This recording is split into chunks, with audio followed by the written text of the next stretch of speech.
صاحب ہم کیونکہ تقریبات اور آخری رسومات ہیں اور وہ کیونکہ عراق میں ہیں اور پھر کل مشہد پہنچیں گے، وہاں تدفین ہوگی شہید علی خامنہئی کی، تو پبلک نیوز کے ہمارے سینئر دوست اور اینکر پرسن سلمان حیدر صاحب وہاں پہ، تو میں نے ان کو لائن پہ لیا ہے۔ سلمان بہت شکریہ، مسلم صاحب آپ سوال پوچھ سکتے ہیں۔ جی السلام علیکم سلمان۔ وعلیکم السلام سر۔ وعلیکم السلام۔ اچھا برادر، آپ ہماری خوش بختی ہے کہ آپ یعنی مشہد میں موجود ہیں اور آپ سے ہمارا رابطہ ہو رہا ہے۔ سب سے پہلے تو یہ بتائیں کہ یہاں پہ تو ابھی تدفین کل ہے، لیکن آپ یہاں پہنچ چکے ہیں اور کل رات سے دوبارہ ایران پر حملوں کا ذکر ہو رہا ہے اور باتیں یہ ہو رہی ہیں کہ شاید آج رات بھی امریکہ دوبارہ جو ہے ریپیٹ کرنا چاہے گا۔ تو آپ جو شہر میں گھومے پھرے ہیں، آپ کو یہاں پہ لوگ جو ہیں اس بات سے کوئی یعنی پریشان فکر مند یہ نظر آ رہے ہیں کہ بھیا کل تو تدفین ہے اور آج رات کوئی حملے ہوں گے؟ کوئی اس طرح کی آپ کو فیلنگ ملی یا کیا آپ کو عمومی تاثر کیا مل رہا ہے یہاں پہ؟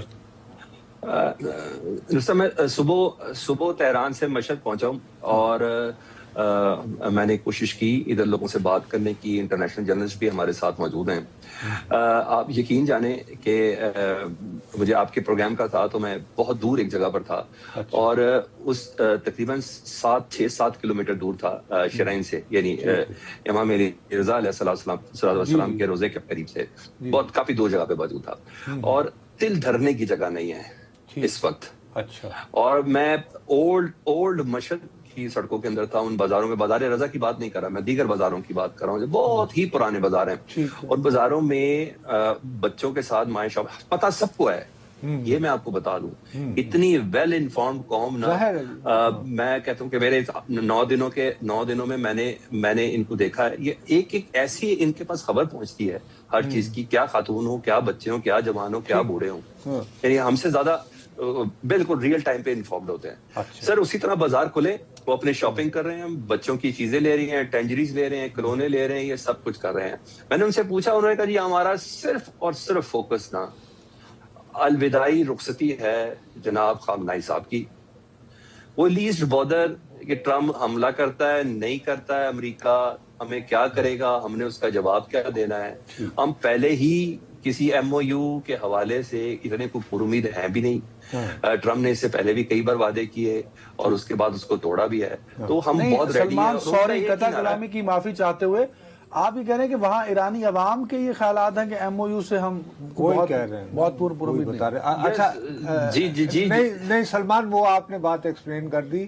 میں صرف یہ چاہتا ہوں چونکہ مختصر وقت ہے اور آپ کافی تھکے ہوئے ہو، ہمیں یہ بتا دیں، ہمارے بہت سارے جاننے والوں کو یہ فیلنگ ہوگی کہ غالباً چونکہ امام علی رضا کا وہاں پہ جو ہے وہ یعنی مزار ہے، اس کی وجہ سے، اس روزے کی وجہ سے انہوں نے تدفین ہونا وہاں کیا ہے، لیکن آپ پاکستانی عوام کی اکثریت کے لیے کہ یہ خالی امام رضا کی عقیدت اور محبت کی خاطر یہاں تدفین نہیں ہو رہی، بلکہ خامنہئی صاحب کا اپنا آبائی اور ذاتی جو مشہد کے ساتھ جو تعلق رہا ہے، ذرا برائے مہربانی تاکہ پاکستانی عوام کو اندازہ ہو کہ یہ خالی عقیدت کا مسئلہ نہیں ہے، اس شہر سے وابستگی کی بھی اہمیت ہے۔ جی، یہ ان کا نیٹو کنٹری ہے، انقلاب ایران سے پہلے بھی وہ یہی بستے تھے، ان کا 400 گز کا گھر ہے، ٹوٹل 800 گز کی زمین تھی، 400 گز انہوں نے فروخت کی تاکہ اس کی تعمیر کر سکیں۔ ان کے جو والد صاحب ہیں وہ ایران کے بہت بڑے مرجع اعلیٰ میں تصور کیے جاتے تھے، ان کا نام تھا آیت اللہ جواد خامنہئی صاحب، سید جواد علی خامنہئی صاحب۔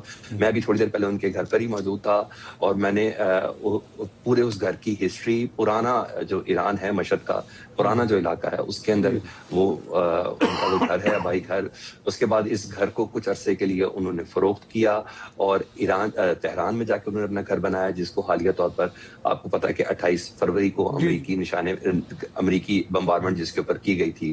پھر کچھ عرصے بعد انہوں نے اس گھر کو دوبارہ خریدا اور اس کو رینوویٹ کیا. اب اس وقت ایران کی جو سرکار ہے، گورنمنٹ ہے، وہ اس کو ایز سرکاری اثاثے کے طور پر لیتی ہے. خان منائی صاحب، ان کے خانوادے کی شروع سے ہی منصوبیت یہی ہے. وہی گھر تھا جہاں میں بھی ہو کے آیا ہوں، جہاں مشتبہ خان منائی صاحب کی پیدائش ہوئی تھی. اور خان منائی صاحب نے ہمیشہ علم کے حوالے سے جس حوزے کو سب سے پہلے استعمال کیا وہ مشہد ہی تھا. اس کے بعد وہ قم کی طرف موو کیے تھے، اور جہاں انہوں نے اپنی تعلیم مکمل. اچھا، آپ سلمان یہ بتائیے گا کہ آپ کو ہمارا پروگرام میں ہمیں جوائن کرنے سے قبل خصوصی طور پر جو ہے وہ امام رضا کے روزے کے قریب جو توشہ خانہ ہے وہاں پر بھی لے جایا گیا، اور وہاں پہ آپ نے خامنائی صاحب کے حوالے سے میرا خیال ہے کہ آپ نے کچھ بات آپ کو ذہن نشین کروائی گئی میزبان کی طرف سے، وہ ذرا ہمارے دیکھنے والوں کو بھی. جی میرے لیے وہ بہت ہی خوبصورت بات تھی، اور حق یہی ہے جس طرح میں نے گھر دیکھا تو وہ فرش نشین ہے، تخت نشین بھی نہیں. ان کے گھر میں تو کوئی فرنیچر بھی نہیں. وہ جس طرح ہمارے شمالی علاقہ جات میں ہوتا ہے، سائڈوں پہ گدیاں اور ایک عدد کتاب کاغذ پین اس طرح ہے نا، سیم اسی طرح. یہ کم از کم سمجھ آ گئی کہ کوئی تبدیلی لانے کے لیے کم از کم خاک نشین ہونا ضروری ہے. آپ کا اس حد تک عاجز ہونا ضروری ہے کہ آپ دنیا میں انقلاب برپا کرنے کے لیے یا دنیا کی بہت بڑی بڑی طاقتوں کو آپ چیلنج کرنے کے لیے آپ کا سب سے پہلے عاجز ہونا بہت ضروری ہے. سیم اس کی اگزامپل یہ ہوئی کہ میں فوراً وہاں بھی عام آدمی کو جانے کی اجازت دی. میں خصوصی توشہ خانہ میں گیا جو خامنائی صاحب کا توشہ خانہ تھا. خامنائی صاحب کو آج تک دنیا بھر سے جس سربراہ مملکت نے جو تحائف دیے، جس میں سونے کے گلدان، جس میں پرویز مشرف صاحب، نواز شریف صاحب، ان سب کی جانب سے دیے گئے تحائف شامل ہیں، اس میں بہت بڑے بڑے زیوروں کے سیٹ، انگوٹھیاں اور پتہ نہیں کیا کیا چیزیں ادھر موجود ہیں کہ آپ صرف نام لیں. میں اس ٹائم ان سب کو کیونکہ میں نے اس پہ رپورٹ بنا دی ہے، اور رپورٹ آنے والے چند گھنٹوں میں ہماری اسکرین پہ چل بھی جائے گی. وہ دیکھ کے مجھے حیرانی. وہ چاہتے تو یہ تمام جتنا گھر مجھے خالی لگا اتنا ہی وہ توشہ خانہ مجھے بھرا ہوا لگا. وہ چاہتے تو کوئی ڈیکوریشن، کوئی وال کی کوئی پینٹنگ، کوئی آرٹ، کوئی قیمتی لکڑی سے بنی ہوئی کوئی اشیاء، جو میں نے ادھر دیکھی، جو میں نے دیکھی، اس کے بعد تو مجھے مزید ان کی عاجزی اور انکساری سمجھ میں آئی کہ وہ تو بالکل سیلف لیس آدمی تھے. اور انہوں نے، میں کہہ رہا ہوں کہ شاید وہ اپنی زوجہ، اپنے بچوں بہوؤں کو یا کسی کو یا گھر کے کسی خاندان کے کسی فرد کو وہ تحائف ہی دے سکتے تھے.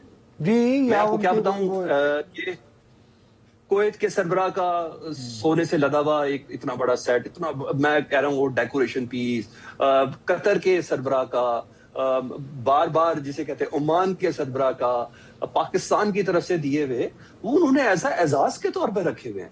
خامنائی صاحب نے ان تمام چیزوں کو امام علی رضا علیہ السلام کے لیے ڈیووٹ کر دیا. اچھا یہ بتائیے، آپ لوگوں کا مال ہے، میرا نہیں، میری جتنی بھی عزت ہے ان کی وجہ سے. اچھا یہ بتائیے کہ یہاں پر ان کے جسد خاکی جو ہے کل کس وقت آنے کی امید ہے؟ وہ ایئرپورٹ پہ ظاہر ہے یقیناً آئے گا، اور پھر جلوس کی صورت میں یہاں تک پہنچے گا؟ میں آپ کو بتاتا ہوں جو ہمیں انفارمیشن ملی ہے سرکاری سطح پہ، کیونکہ ہمیں انٹیریئر منسٹری یہ چیزیں انفارم کر دیتی ہے، وہ بتاتی ہے. جی میں آج دوپہر میں اس جگہ پر گیا جہاں ان کی تدفین تھی، وہ بھی ابھی تھوڑی دیر تک رپورٹ سامنے آ جائے گی، جہاں ہے اس کا خاص ایک سیکورٹی کا انتظام رکھا گیا ہے. امام علی رضا علیہ السلام کے روزے کے ساتھ والے احاطے کے اندر ان کی خواہش کے عین مطابق کل صبح 6 بجے بائی ایئر، تو ادھر سے ہے تابان ایئر سے ان کا جہاز آنا ہے مشہد ایئرپورٹ پر، اور مشہد ایئرپورٹ سے ہیلی کاپٹر کے ذریعے ان کے جسد خاکی کو شارائے امام علی رضا پہنچانا ہے. صبح 6 بجے کا ٹائم رکھا گیا ہے، اور صبح 6 بجے سے ان کا ٹینٹیٹیو ٹائم ہے 10 گھنٹے. اچھا، کیونکہ اس ٹائم لاکھوں افراد پہنچ چکے ہیں. صحیح بات. جو شرائن کا جو مین امام علی رضا کا جو روزہ ہے نا، اس کے دروازے اب بند کر دیے گئے ہیں. اب یہ اتنا بڑا علاقہ ہے، میں آپ کو بتا رہا ہوں کہ 7 سے 8 کلومیٹر تو میں ابھی چل، بہت وسیع اور عریض اور بہت کھلا چوڑا. جی بالکل. جی جتنے بھی صحن ہیں دنیا کا سب سے بڑا اس کو احاطہ کہتے ہیں، یعنی کسی بھی نہ عراق میں یا شام میں اتنا بڑا کسی کا روزہ نہیں ہے. تو وہ تمام احاطوں کے اندر اس وقت دنیا بھر چکی ہے. کیا مرد کیا خواتین سب اپنی جانمازوں کے ساتھ عزمیوں کے ساتھ ادھر ہیں کہ انہوں نے خواب نائی صاحب کو ادھر ریسیو کرنا ہے. صبح 6 بجے سے وہ گاڑی ادھر پہنچ گئی بھی ہے جس پہ رکھ کے جستے خاکی کو شرین تک لے کے آنا ہے. صبح 6 بجے سے 10 گھنٹے کا ٹائم رکھا گیا ہے, یعنی شام میں کوئی 4 بجے کے قریب کا ہے, جو مجھے لگتا ہے اس پبلک کو دیکھتے ہوئے 4 بجے تو سوال ہی پیدا نہیں ہوتا. یہ بات کل رات میں ہی جائے گی ان کی تدفین کے حوالے سے. اور سب سے بڑا جو سوال ہے جو میں آپ کے سامنے اپنا تجزیہ دے رہا ہوں, چاہے اس کے کہ کسی انفارمیشن کی بنیاد پہ شاید دے رہا ہوں, کہ مشتبہ خامنہئی صاحب کا کبھی امکان ہے کہ وہ ادھر موجود ہوں گے, ایک اسٹرانگ اور تگڑا میسج دینے کے لیے, خاص طور کہ وہ اپنے باپ کی تدفین خاص طور پر جب ان کو لحد میں اتارا جائے تو شاید اس وقت ان کی رونمائی ہو سکتی ہے. میں نماز جنازہ سے متعلق بھی بتا رہا ہوں کہ وہ بھی ان کے صاحبزادے پڑھتے, کیونکہ یہ میں آپ کو بتاؤں یعنی آپ اس امکان بھی دیکھ رہے ہیں کہ شاید ابھی جو رہبر اعلیٰ ہیں نماز جنازہ وہ خود پڑھائیں, اس کی امامت کروائیں. آپ یہ امکان دیکھ. جی بالکل. بہت شکریہ, بہت ہی, اگر یہ ہو جائے تو یہ آپ کی بہت بڑی سٹوری آپ پہلے سے